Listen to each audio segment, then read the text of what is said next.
La inflación tuvo una variación de 0,2% en noviembre, según informó el Instituto Nacional de Estadísticas. IPC que subió en línea de lo esperado, levemente por debajo de la expectativa. Para analizar este y otros temas de la economía, estamos en contacto con Josep Ramos, académico de la Facultad de Economía y Negocios de la Universidad de Chile. Josep, como siempre, un placer. Gracias por acompañarnos. Gusto estar con ustedes. Buenos días. Muy buenos días. Primero que todo, inflación de un 0,2%. ¿Buena noticia? ¿Cómo estamos en términos de los precios, Josep? Bueno, o sea, es buena noticia. 0,2 es anualizado como 2,5. Si todos los meses fuera 0,2, y eso estaría bien dentro de la meta del Banco Central.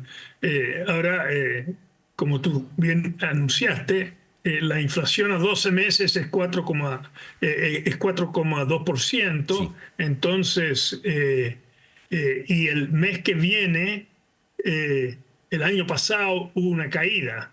Así que yo presumo que la inflación va a cerrar el año en torno a 4,5.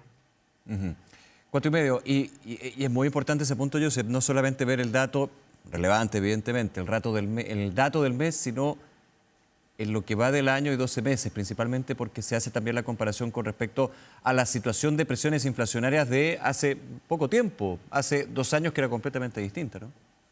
Así es. Bueno, el promedio de inflación el año 23 fue sobre 7%, entonces estamos bajando. Y habría bajado más si no fuera por las alzas en las tarifas eléctricas que se habían postergado y se tomaron este año al menos 2 veces. Y lamentablemente en enero queda la tercera. O sea, en enero la inflación, que habitualmente es baja, probablemente tenga un aumento significativa, o al menos mayor a lo normal, debido a esta última cuota que pone al día en las tarifas eléctricas. De ahí es que el Banco Central no proyecta llegar al 3% ni siquiera en el año 25, sino cree que va a ser solo a mediados del 26 que llegue al 3%. Pero la idea es ir paulatinamente descendiendo. Ahora, Josep, esta tendencia decreciente con respecto a años anteriores de la inflación, ¿se está haciendo patente, digamos, en los productos, en los bienes, los servicios? Claro, uno ve el informe del INE y evidentemente cuando va al desagregado, claro, hay caídas. Ahora, en el consumidor final, ¿eso se está notando? Evidentemente también Bueno, va yo muy de la presumo mano que con los sí. ingresos.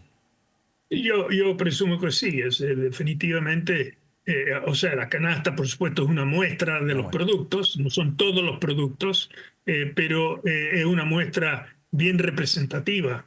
Y lo otro llamativo a todo esto, que me ha sorprendido, que las remuneraciones reales, es decir, ajustadas por inflación, las remuneraciones en promedio, no del todo el mundo, han subido significativamente, sobre 3%, las últimas cifras que tenemos.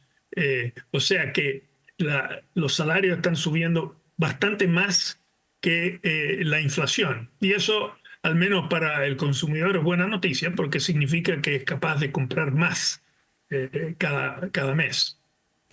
Ahora, desde el punto de vista de la política monetaria, Josep Ramos, ¿cómo ve usted lo que ha sido el curso, digamos, en términos de la TPM por parte del Consejo del Banco Central? Ha ido tomando, como siempre, digamos, el factor interno en términos de las presiones inflacionarias, pero también la situación internacional. Aquí la lucha contra la inflación o las presiones inflacionarias, para ser más exactos, no solamente se da en Chile, sino a nivel internacional. Por ejemplo, Estados Unidos, digamos, fue parte de la campaña presidencial, ni más ni menos. Así es. En Chile creo que el Banco Central fue uno de los primeros en empezar a tratar de bajar las presiones inflacionarias, producto a todo esto de los retiros y los fuertes apoyos fiscales después de la pandemia, cosa que el ministro Marcel, cuando era presidente del Banco Central, advirtió. Entonces, en un momento dado, la inflación llegó sobre 12% a 12 meses y desde entonces, debido a una acción oportuna del Banco Central, se ha venido bajando, pero todavía queda espacio para bajar las tasas de interés. Yo vi en el reportaje anterior que ustedes tenían sobre las hipotecas, Sí, o claro. sea, el hecho de que el Banco Central haya tenido una tasa alta incidió en también elevar las tasas largas, es cierto, el Banco Central El afecta financiamiento, solo finalmente. entonces el financiamiento. Es de esperar que pueda seguir descendiendo, pero como tú dices, lo internacional también afecta, particularmente Estados Unidos, con el ascenso de Donald Trump, que anuncia muchas medidas que pueden eh, recortar gasto, pero implican también medidas posiblemente inflacionarias, porque él siempre habla de bajar los impuestos. Bajar los impuestos es fácil, bajar los gastos es difícil. Y si no, eso conduce a un mayor déficit y el déficit tiende a elevar las tasas de interés en Estados Unidos y por ende puede afectar negativamente a Chile. Claro. Eso es de la política monetaria y ahí también le hago la pregunta, Joseph, en términos no solamente de la inflación, sino el contexto económico, el curso de la política fiscal y lo llevo precisamente a lo que pueden los gobiernos, representantes del Estado, de alguna manera para poder apuntalar el mercado laboral. También para, de alguna manera, aportar, digamos, ese trabajo que hace el Banco Central con respecto a la inflación. ¿Cómo usted evalúa lo que se ha dado desde la política fiscal en este año donde estamos con un crecimiento económico que va a ser bien magro, 2,4% se proyecta, quizás algo menos? Bueno, la razón por la cual tenemos un crecimiento lento, hay un factor histórico, la productividad ha estado creciendo muy levemente ya hace 10, 15 años. Eso es un problema estructural. Sí. Segundo lugar, tenemos el tema de que, sobre todo en la campaña política, el presidente Boric enfatizó muchas medidas que eran mal vistas por el empresariado, lo cual también produjo incertidumbre que se ha ido disipando, pero Claro. Proyecto Royalty, por ejemplo. el gobierno no enfatizaba crecimiento, siempre era equidad, tributación y cosas por el estilo. Y el tercer factor es lo que acabamos de hablar, o sea, la lucha antiinflacionaria por parte del Banco Central necesariamente iba a afectar en alguna medida el crecimiento. Entonces, el hecho que este año crezcamos un poquito más que el año pasado, en parte importante se debe a que aún siendo leve el aumento, en parte importante se debe a las bajas en las tasas de interés que se han dado, que ha permitido que el consumidor vuelva a gastar. Ujú. Claro, y son interesantes esos elementos y me voy a quedar con uno de ellos también por uno de los temas que está en discusión, ¿ah? En términos de la tributación, de la recaudación, ¿cómo usted evalúa lo que es estas conversaciones que se llevan entre lo público y lo privado, entre el gobierno, en este caso Hacienda, y también desde el empresariado, con respecto a la posibilidad de reducir el impuesto de primera categoría, el impuesto a la empresa, de un 27% actual, propone el gobierno un 25%, el empresariado dice, como está la OCDE, un 23%? Primero que todo, ¿qué le parece esa discusión? Que va de la mano con lo que ha dicho el presidente Boric, que para lo que se tiene que hacer en términos de políticas públicas, con un crecimiento económico que él se revela en términos del potencial de 1,6%, se necesitan más recursos. Bueno, creo que hay consenso que Chile debería de bajar el impuesto a las empresas, lo cual obviamente con miras a incentivar una mayor inversión. Y por consiguiente, nuestra actual tasa de 27%, que está por encima del promedio de la OCDE, quisiéramos lo deseable estar por debajo. Y esa sería la idea de un 23%. El proyecto del gobierno habla de 25%, pero eso está en discusión. Ahora, hay que ser responsable en esto. Si uno baja impuestos, tiene que subir otros para compensar, o si no, uno tiene que recortar muchos gastos. Entonces, hay cierta dosis de populismo cuando la gente o algunos critican la propuesta del gobierno de compensar la rebaja del impuesto a la empresa con un aumento a las rentas personales.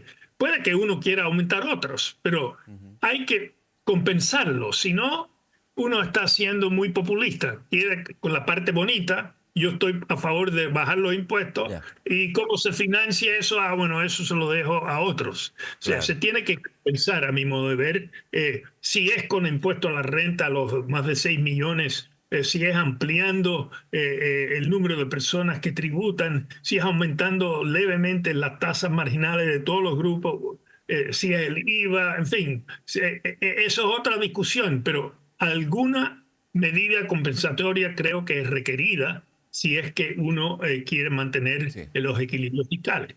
Ahora, ¿qué le parece? Porque esto también está en discusión, digamos, dentro de lo que va a ser eventualmente un proyecto de ley que se discute en el Congreso. Habrá que verlo sobre el compensar una rebaja en el impuesto de primera categoría en lo que son con las rentas personales, pero sobre 6 millones de pesos brutos. En algún minuto, de hecho, trascendía desde Hacienda que se había establecido desde, digamos, de 4 millones de pesos brutos. Ahora son 6 millones de pesos brutos. ¿Le parece que va por buen camino? Ahora, si tiene viabilidad en el legislativo ya otro tema, pero en lo técnico, digamos. Mire, digamos, me quedo con lo que acabo de decir. Tiene que haber compensación, a mi Ya, modo de ver, si ok. es que uno quiere ser responsable. Y si uno objeta la propuesta de 6 millones, de grabar los de 6 millones y más, uno tiene que proponer otra alza. ¿Cuál es la alza que se propone? ¿Cuáles son las posibilidades? Uno es simplemente ampliar la base. O sea, 75% de los chilenos Claro. están dentro de impuestos a la Ampliar la base, renta. perdón, Josep, entendiendo para quienes nos ven que más chilenos y chilenas paguen impuestos. El Así es, 75% no paga impuestos. aunque sea muy leve, que paguen impuestos. Otro es que los que están pagando, que es el 25%, se les suba un poquito la tasa marginal. O sea, la tasa marginal es la tasa que ellos pagan. Por ejemplo, el primer tramo paga 4% por sobre 850.000 pesos, el cual es bastante bajo. Y todas las demás. Ahora, siempre hay el IVA también. Pero, o sea, esas son las alternativas que se tienen que barajar. Creo que si uno es un político responsable, lo cual están quedando pocos, tiene que decir no solo bajemos la tasa de impuesto a las empresas, sino cuál es el impuesto que yo quiero compensarlo. Y eso es lo que uno escucha, mucho menos sugerencias en eso. Hay muchas críticas a cualquier aumento, porque obviamente el grupo afectado va a chillar. Pero si uno quiere compensar la rebaja a las empresas, tiene que buscar otra fórmula. Y lo responsable es proponer la fórmula. Claro, cuando vamos a decir así, el sector de hecho que critica la posibilidad de que se aumenten los impuestos a las personas para compensar lo que es una baja en impuestos a las empresas, apunta a un tema que tiene también bastante fondo. Y se pone así. Bueno, en vez de subirle los impuestos a las personas, gastemos bien la plata. Hagamos un uso eficiente de los recursos y de los gastos públicos, ya sean programas que no funcionan, en dineros que van para acá, en contrataciones. ¿Cómo ve usted también? Porque tiene de cierto, Yo pero creo es que un argumento. es que la grasa, todo el mundo está a favor de cortar la grasa, pero cuando tú dices la grasa es el programa X, los que están en el programa X van a chillar. Y el político responsable no puede decir solo cortemos la grasa. Claro, en general. Tiene que decir, esta es la grasa que quiero menos para las pymes, que quiero menos para los agricultores, que quiero menos para vivienda. Que él diga cuál es la grasa que se va a cortar. Y típicamente no lo dice. ¿Por qué? Porque lo que es grasa para uno es músculo para otro. Claro. Y esa persona va a objetar. Entonces, muy cómodo proponer soluciones que no son soluciones. Hasta que no se especifica qué es lo que se quiere cortar, es irresponsable. Josep Ramos, como siempre agradecerle su tiempo, Josep, y conversar con nosotros en Canal 24 Horas. Que esté muy bien. Ok, buenos días. Un abrazo. Gracias. Hasta luego. Gracias a usted.